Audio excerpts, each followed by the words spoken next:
4. 이제 손익분기점을 뽑아보자. 치열한 경영 환경은 종종 전쟁터에 비유됩니다. 전쟁터에서 장수는 수많은 의사결정 상황에 직면합니다. 진격을 할까, 물러설 것인가, 누구를 선봉에 투입하고 군사를 얼마나 내줄 것인가.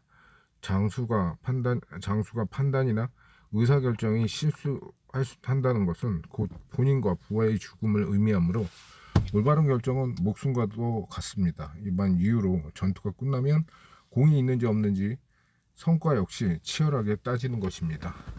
삼국지에 등장하는 유비를 CEO라고 생각해보면 관와 장비는 걸출한 장수이긴 하지만 관리 회계 마인드가 부족한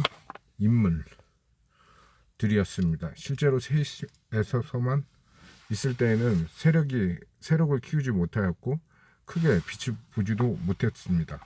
하지만 제갈량이라는 대단한 좋은 자를 만나면서 관리라는 것을 하게 되었습니다. 필요한 정보를 구해 옳은 의사결정을 하고 성과를 평가하면서 점점 비즈니스 규모를 키워간 것입니다. 그렇게 유비는 나라의 황제가 됐습니다. 유비에게 제관량은 오늘날 경영자에게 일종의 조언자와도 같은 관리회계 시스템 역할을 한 것입니다. 마치 마블 영화에 나오는 아이언맨에게 아이언 슈트의 현재 성능과 상태를 계속해서 이야기해주는 자비스가 있었던 것처럼 말입니다. 이 사업의 손해는 안 볼 수 있을까? 2011년 조선 명탕정 각시투구의 꽃의 비밀이라는 영화가 개봉하기 전 주연 배우 김명민 씨의 한 측근은 신문 인터뷰에서 시나리오가 좋아 김명민 씨가 기존 영화보다 낮은 금액의 출연을 결심했을 정도로 애착이 큰 작품이라고 했습니다. 실제로 알려진 바도 김명민 씨는 제작자 입장을 고려해서 원래 받기로 한 출연료에서 약 20% 삭감하고 촬영에 임했다고 합니다. 대신 그는 줄어든 출연료를 보존받기 위해 영화가 손익분기점인 220만 명을 넘는 경우 관객당 100원의 추가 수입을 받는 러닝 개런티 계약을 맺었다고 합니다. 결론은 어떻게 됐을까요? 조선 명탕정은 480만 명을 동원하며 역대 한국 영화 흥행 순위 20위 안에 기록될 정도로 흥행에 성공을 했습니다. 덕분에 김명민 씨는 당초 예상보다 많은 6억 원가량의 출연료를 받게 됐다고 합니다. 마치 영화 흥행을 예상이라도 한 것처럼 기가 막힌 의사결정을 한 셈입니다. 이것을 회계학적으로 이야기하면 변동원가와 고정원가를 분석해서 관객 수를 예측하여 본인의 이익을 극대화하는 것이라고 할 수 있습니다. 관리회계에서는 이를 CVP 분석이라고 합니다. 원가와 조급도의 이익에 어떠한 영향을 미치는지 분석한다는 뜻입니다. 왠지 말이 어렵지만 CVP 분석의 대표적인 사례가 바로 회의 시간에 지긋지긋하게 듣는 손익분기점 도출입니다. 이제부터 변동원가는 뭐고 고정원가는 뭔지 차근차근 알아보도록 합시다. 변동원가와 고정원가를 산출하자. 변동원가. 조선 명탐정의 관객은 평균 8,000원 정도를 지불하고 영화를 보지만 제작사가 국장의 상영 수수료를 지급해야 하는 금액과 문해진흥기금 등 세금, 배급사에 지급하는 비용 등을 합치면 관객 한 명당 5,000원 정도가 소요됩니다. 이때 5,000원이 관객의 한 사람이 영화를 볼 때마다 증가하는 원가, 즉 변동원가입니다. 변동원가란 조급도의 변동에 비례하여 총원가도 따라서 변동하는 원가를 의미합니다. 조급도의 변동에 비례하여 총원가도 따라서 변동하는 원가를 의미합니다. 조급도란 단어가 생소하지만 쉽게 말하자면 생산량이나 판매량입니다. 영화에서는 관객수, 병원에서는 환자수라고 보면 됩니다.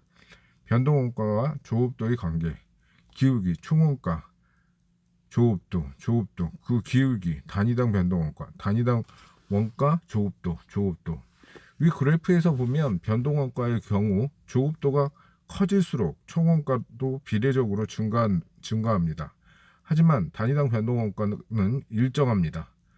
조선 명탕점의 경우 관객이 1명이면 5,000원을 지급해야 하고 2명이면 만원, 3명이면 15,000원 이런 식으로 관객을 늘릴수록 지불해야 되는 총 원가는 증가하지만 관객 1인당 내는 돈은 항상 5,000원으로 일정합니다. 일반적으로 기업의 변동 원가 중에서 가장 많은 부분을 차지하는 것은 재료비입니다. 또 판매가 많을수록 많이 발생하는 운송비나 수송비도 변동 원가의 하나로 볼 수 있습니다. 고정 원가, 영화 조선 명탕점의 총 제작비는 66억 정도라고 합니다. 영화를 만드는데 썼던 돈이 바로 관객 수와 무관한 고정 원가입니다. 고정 원가와 조업도의 관계, 총 원가 일정하게 조업도, 단위당 원가, 조업도가 커질수록 줄어든다. 고정 원가는 변동 원가와 달리 조업도, 관객 수와 관계없이 총 원가가 일정합니다. 관객 수가 몇 명을 들든 무조건 제작비는 66억 원인 것입니다. 기업에서는 건물이나 기계 장치에 대한 감가상각비, 보험료, 정기 계약을 맺은 임차료 등이 고정 원가로 분류됩니다. 그래프를 보면 조업도와 상관없이 총 고정 원가는 일정하지만 단위당 고정 원가는 조업도의 증가에 따라 반비례하는 모양을 보이고 있습니다. 관객 수와 상관없이 총 제작비가 66억 원으로 이미 고정되어 있다고 했으므로 왼쪽 그래프처럼 나타나는 것은 당연합니다. 핵심은 단위당 원가를 나타내는 오른쪽 그래프입니다. 관객이 한 명당 고정 원가는 관객 수로 늘어날수록 줄어듭니다. 쉽게 말해 제작비가 66억 원으로 100명으로 나누는 것보다 10,000명으로 나누면 더 작아진다고 생각하면 됩니다. 만약 영화가 흥행에 실패한다면 제작사는 고정 원가의 부담을 고스란히 떠안으므로 제작사는 관객 수를 늘리기 위해서 사투를 벌여야 할 것입니다. 일반 기업도 마찬가지입니다. 기업의 입장에선 이미 투자한 생산설비나 직원의 인건비 등의 고정 원가를 조업도 향상, 즉 생산량과 판매량을 늘려서 감당해야 합니다. 그렇지 못하면 도산할 수도 있는 것입니다. 공헌이익, 관객이 영화를 볼 때 8,000원을 지불한다면 여기서 변동원가 5,000원을 뺀 3,000원이 영화사의 이익으로 돌아간다. 이를 공헌이익이라고 합니다. 즉 매출액에서 변동 원가를 차감한 금액을 말하는데 이 금액이 많아야 고정 원가를 빨리 회수함으로써 더 나아가서는 이익을 벌어들일 수 있는 것입니다. 경우에 따라서는 한계 이익이라고 부르기도 합니다. 공헌이익, 매출액 마이너스 변동원가, 단위당 공헌이익, 단위당 판매가격 마이너스 단위당 변동원가, 3,000원, 영화값 5,000원, 변동원가 5,000원. 원가 수익으로 손익분기점을 찾아보자. 영화 조선 명탕점의 제작비가 총 66억 원이라면 몇 명이 입장해야 손해를 보지 않을까? 계산은 쉽습니다. 66억 원을 관객 1인당으로 벌어들이는 공헌이익 3,000원으로 나누는 것입니다. 즉 220만 명이 입장을 하면 제작비를 모두 회수할 수 있다는 것입니다. 바로 이 220만 명이 손익분기점입니다. 이처럼 손익분기점이란 총수익과 총원가가 동일하여 이익도 손실도 기록되지 않는 조업도를 의미합니다. 총수익과 총원가가 동일하여 이익도 손실도 기록되지 않는 조업도를 의미합니다. 총수익과 총이익이 동일하여 이익도 손실도 기록되지 않는 조업도를 의미합니다. 기업은 손익분기점보다 높은 조업도 수준을 달성할 때부터 이익을 내기 시작하는 것입니다. 손익분기점은 사업 계획을 세울 때 많이 활용됩니다. 먼저 고정원가 공헌이익을 가지고 손익분기점을 산출한 후 시장조사를 통해 우리 회사가 달성할 수 있는 조업도의 수준을 파악해 손익분기점과 비교해보는 것입니다. 달성 가능한 조업도 수준이 손익분기점보다 낮으면 그 사업은 진행해봤자 손해를 보게 될 것입니다. 요컨대 손익분기점은 수익과 원가를 교차하는 지점입니다. 이를 그래프로 나타내면 다음과 같습니다. 총수익과 총원가로 손익분기점 찾기. 얼마를 남길 수 있는가? 총수익과 총원가로 손익분기점 찾기. 금액, 수익, 원가, 총수익의 기울기, 금액 나누기 판매량은 단위당 가격과 같다. 총수익이 총원가를 넘어서는 지점이 손익분기점이다. 총 원가, 변동원가 플러스 고정원가. 총 원가의 기울기, 금액과 판매량은 단위당 변동원가와 같다. 판매량으로 본 손익분기점, 변동원가, 고정원가.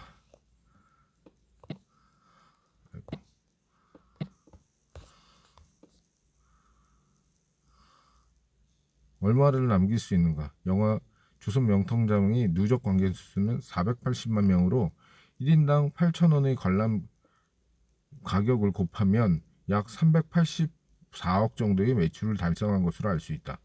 손익분기점 관객 수가 220만 명이었고 이때 손익분기점 매출액은 176억이었으므로 영화는 208억이라는 금액을 남기게 됩니다.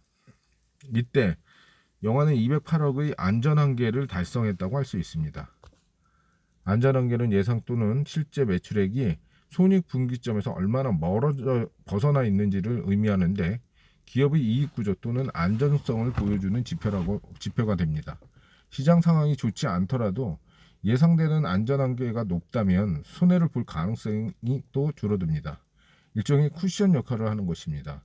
그만큼 의사결정도 쉬워집니다. 이번에는 제작사가 아니라 주인공 김명민 씨 입장에서 생각해보자. 앞의 손익분기점 분석에 사용된 핵심 자료를 정리해보면 다음과 같습니다. 1. 영화의 손익분기점 관객 220만 명. 2. 실제 누적 관객 수 480만 명. 3. 관객 1인당 공헌이익 3,000원. 또 김명민 씨가 출연료와 관련하여 제안받은 옵션은 다음과 같습니다. 1안 고정 출연료 3억 원의 손익분기점 초과 시 1인당 100원. 실제 계약사항. 2안 손익분기점 도달 때까지 전혀 출연료를 받지 않는 대신 손익분기점 초과 관객당 1인당 300원을 받음. 3안 처음부터 무조건 관객수 1인당 150원을 받음. 만약 김명민 씨가 이 세 가지 옵션 중 한 가지를 택할 수 있다면 어느 대안이 가장 바람직했을까요? 이에 대한 답변은 출연료는 고정 출연료 플러스 초과 관객수 곱하기 1인당 개런티라는 간단한 등식을 비교로 구할 수 있습니다. 배우 김명민 씨는 손익분기점의 관객수가 220만 명을 초과하는 관객보다 100원의 러닝 개런티 계약을 맺었습니다. 초과하는 관객마다 100원의 러닝 개런티 계약을 맺었습니다. 그 결과 계산대로 고정 개런티 3억 원에 러닝 개런티 2억 6천만 원, 즉 480만 마이너스 220만 곱하기 100원을 추가하여 총 5억 6천만 원 정도를 받게 된 것입니다. 김명민 씨가 철저한 CVP 분석을 통해 이러한 계약을 맺은 것인지는 모르겠지만 만약 잘못된 분석에 당초 계획대로 고정된 개런티 36억 원만 받기로 계약을 맺었다면 어땠을까? 아마 조선 명탕점 2편을 출연했을 때 기분 좋게 결정하지는 못했을 것입니다. 이러한 결과는 출연료와 관객수를 이용한 그래프를 활용해서 쉽게 구할 수 있습니다. 그래프를 보면 누적 관객수가 480만 명일 경우 제2안을 택했을 때 가장 많은 출연료 7억 8천만 원을 받을 수 있음을 알 수 있습니다. 결국 예상 관객수를 얼마나 정확하게 예측할 수 있느냐에 따라서 배우의 희비가 달라지는 것입니다. 이러한 분석을 확장해 보면 만약 2안과 제3안의 출연료가 같아지려면 최종 관객수는 얼마를 들여야 할까요? 출연료 이꼬로 고정 출연료 플러스 초과 관객수 곱하기 1인당 개런티의 수식으로 구할 수도 있고 그래프에서 두 선을 만나는 지점을 찾아봄으로써 구할 수도 있습니다. 어쨌든 관객은 440만 명일 때가 됩니다. 이처럼 두 대안이 동일한 결과를 보여주는 조업도 수준을 무차별 곡선이라고 합니다. 워런 버핏이 항공사에 투자하지 않는 이유. 다음 사례로 살펴보자. 투자의 규제인 워런 버핏도 실패한 경험이 있습니다. 바로 항공사 US 에어라인에 대한 투자입니다. 버핏은 1996년 주주들이 보내 경영자 서한에서 한 친구가 자네가 그렇게 부자인데 왜 똑똑하지 않는가 라는 질문을 물은 적이 있다고 썼습니다. 그리고 US 에어에 대한 저희 초라한 실적을 보면서 그 친구의 말이 일리가 있다는 결론을 얻을 수 있었습니다. 라고 쓰여 있습니다. 버핏은 이후 항공업에 대한 투자를 꺼린다고 합니다. 하지만 그 이후 델타 항공에 투자했고 2020년 코로나 상황에서 추가 매수를 하기도 했지만 항공업이 최악의 실적을 기록하자 손실을 보며 대규모 매도를 했다고 합니다. 워런 버핏도 투자에 실패한 항공업은 대체 어떤 산업일까? 결과적으로 말하면 항공업은 고정원가 비중이 매우 높습니다. 비행기가 한번 뜨기 위해서 들어가는 비용이 엄청나기 때문입니다. 일단 연료가 엄청나게 들어가고 조종사와 승무원의 몸값도 비싸고 정비에 들어가는 비용도 높으며 공항에 내야 하는 돈도 있습니다. 만약 승객이 한 명 더 탄다고 해서 기름값이 엄청 더 들거나 승무원을 덜 태우는 경우는 없습니다. 항공산업의 조업도를 승객수라고 한다면 승객 한 명당 변동원가는 낮은 반면 승객이 타든 안 타든 발생하는 고정원가는 극단적으로 높은 것이 항공산업입니다. 이러한 산업은 고정원가 때문에 이익이 크게 오르락한다고 할 수 있는데 이것을 지렛대처럼 움직인다고 해서 레버리지 효과라고 합니다. 특히 생산 설비 등 영업 고정원가 때문에 발생하는 경우는 영업 레버리지라고 합니다. 매출액의 변화, 영업이익의 변화, 고정원가.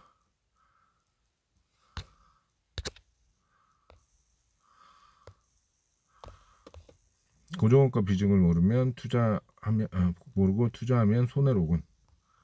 매출원가, 호황기의 두 회사의 비교. A 지금 당장. 고정원가 40억, 영업이익 40억. 고정원가 20억, 70억.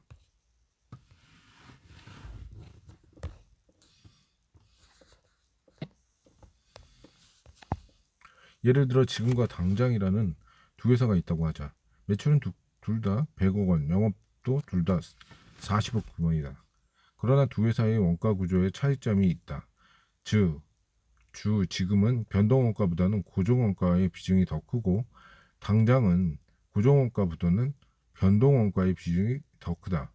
둘 중에서 호황에 잠깐 강한 것은 어디일까?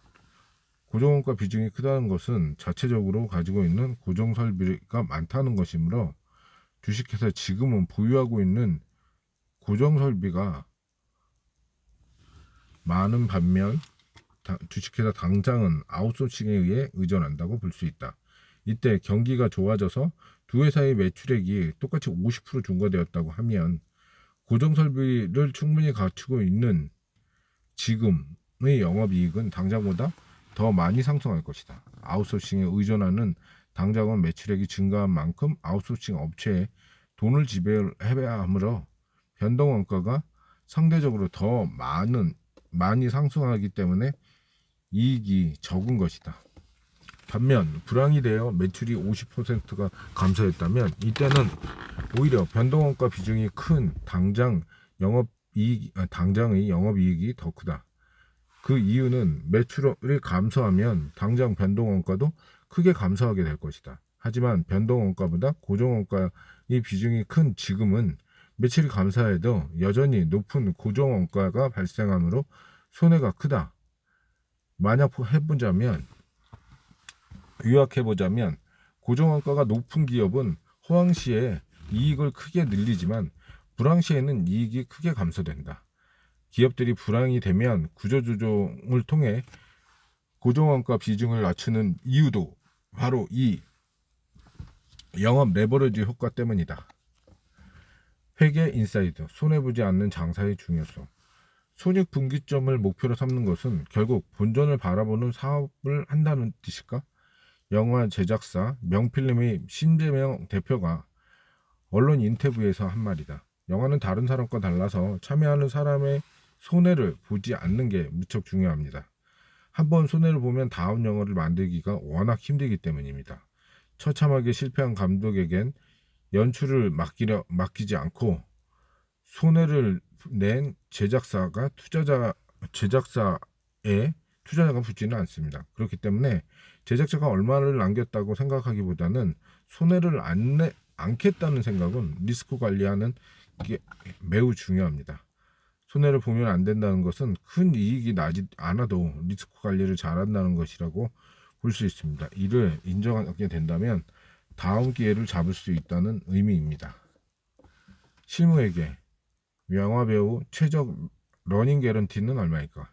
본문에서 소개한 조선 명탕정 못지않게 인기를 끈 영화 도둑들은 관객수 1200만 명을 돌파하여 역대 영화 누적 관객수 상위에 늘 랭크되어 있습니다. 이 영화는 김윤석, 김혜수, 전지현, 김수현 등 화려한 출연진 때문에 개봉 전부터 관심을 끌었습니다. 특이할 점은 그 동안 공개석상의 모습을 잘 드러내지 않던 배우들이 자진해서 영화 홍보를 위해서 TV나 무대에 나선다는 것입니다. 그 이유는 다름 아니라 영화의 흥행 실적이 좋아질 때 출연료가 높아지는 러닝 개런티 방식으로 계약했기 때문입니다. 영화의 운명을 같이 할 수밖에 없는 것입니다. 실제로 전지현은 언론에서 우리 영화 성공해야 돼요. 그래야 성과급을 받거든요. 부디 많이 봐주세요. 라고 웃으면서 말한 바 있다. 배우는 한 명 한 명이 곧 기업과 같고 이들이 출연하는 영화와 한 편은 기업이 수행하는 대규모 프로젝트와 같다. 이들의 사례를 이용하여 비용과 이익, 손익분기점을 어떻게 산출할 것인지 연습해보자. 참고로 여기에 등장하는 계약 내용과 금액은 모두 가상의 수치임을 미리 밝힌다. 첫 번째 과제. 김혜수 씨와 전지현 씨가 서로 다른 러닝 개런티 옵션을 계획했다고 하자. 옵션은 다음과 같다. 영화의 최종 누적 관객수가 1200만 명이라고 할 때 누가 더 많은 조언을 필요로 하는가? 더 많은 출연료를 벌였을까? 질문이 영화 관객 1인당 공헌이익은 얼마인가? 질문이 영화의 손익분기점은 몇 명인가? 이 영화의 최종 누적 관객수는 손익분기점 몇 명이나 초과했는가? 김혜수 씨가 최종적으로 받을 출연료는 얼마인가? 전지현 씨가 최종적으로 받을 출연료는 얼마인가? 김혜수 씨와 전지현 씨 중 누가 얼마나 더 많은 출연료를 받을까? 모든 조건이 위와 동일할 때 실제 관객수는 얼마일 때 김혜수와 전지현의 출연료가 똑같아지게 될까? 각각 500만 명일 때 두 배우는 각각 출연료를 받게 된다.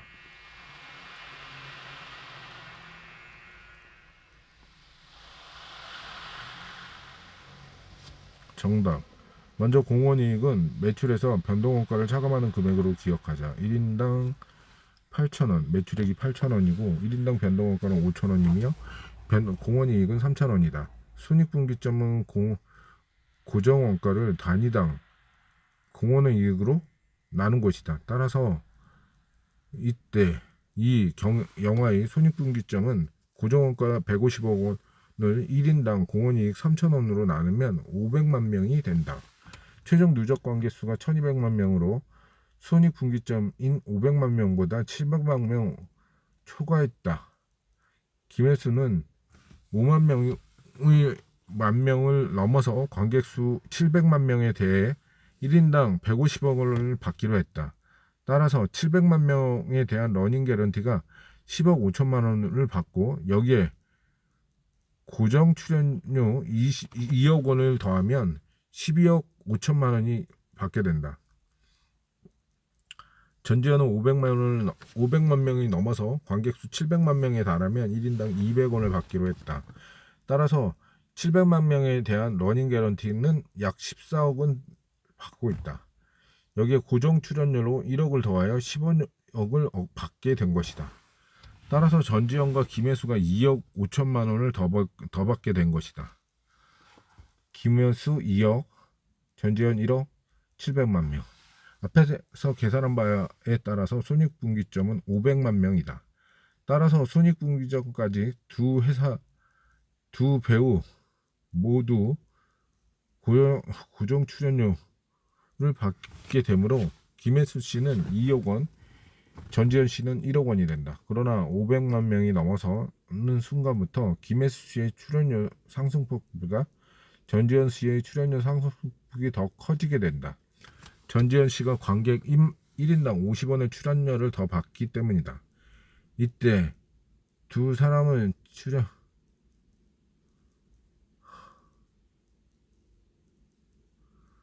실제로 관객이 700만 명일 때 두 사람은 모두 5억 원이라는 같은 금액을 받게 된다. 만약에 관객이 700만 명 이하라면 김혜수 씨의 승리이고 700만 명 이상이라면 전지현 씨의 승리가 된다. 결국 핵심은 최종 관객 수가 얼마가 될 것인가는 예측할 수 있는 능력에 따라서 달라진다는 점이다. 그런데 이제는 제작사에도 마찬가지이다. 처음부터 관객이 이렇게 많이 들 줄 알았으면 제작자 역시 5억 원 이상 정도